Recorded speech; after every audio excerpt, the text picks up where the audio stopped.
तो किसी ने कहा बिना कलश के प्राण प्रतिष्ठा कैसे होगी, किसी ने कहा बिना कलश के प्राण प्रतिष्ठा कैसे होगी, किसी ने कहा जब चुनाव ही प्राण हो तो सोचो कौन सी प्रतिष्ठा दांव पे लगी होगी। लोग तो कुछ कहेंगे, लोगों का काम है कहना, आप जन की बात मत सुनना, सिर्फ मन की बात करना। फिर भी खुश थे हम, फिर भी खुश थे हम।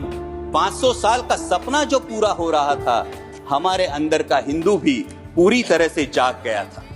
तो चल पड़े अयोध्या की ओर, राम लल्ला की दर्शन की आस लगाए। चल पड़े अयोध्या की ओर, राम लल्ला के दर्शन की आस लगाए। जो सामने नजारा देखा वो देखकर दंग रह गए। वो 3 मंजिलें, 400 खंबे, 32 सीढ़ियां, जय श्री राम का नारा लगाते हुए हम सीढ़ियां चढ़ने लगे। राम लल्ला से क्या गुहार लगाए ये सोचने लगे।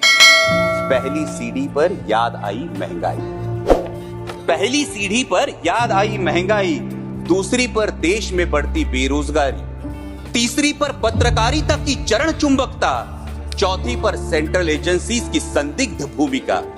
हर सीढ़ी पर कुछ न कुछ याद आ रहा था, हर सीढ़ी पर कुछ न कुछ याद आ रहा था। कहीं 15 लाख का जुमला, कहीं किसानों का आक्रोश था, कहीं महिला कुश्तीगिरों की वेदना थी, कहीं सालाना 2 करोड़ रोजगारों का वादा था, कहीं बढ़ती सांप्रदायिकता थी, तो कहीं चुनिंदा पूंजीपतियों पर मेहरबान हमारी सरकार का चेहरा था। इस वास्तविकता ने झंझोड़ने के बाद, इस वास्तविकता ने झंझोड़ने के बाद भी हम अंधभक्तों की तरह चलते गए। होश तो तब संभाला जब राम लल्ला के दर्शन हुए। हमें नतमस्तक देख राम लल्ला मुस्कुराते हुए बोले, हमें नतमस्तक देख राम लल्ला मुस्कुराते हुए बोले, मैं कल भी था, आज भी हूँ, कल भी रहूंगा।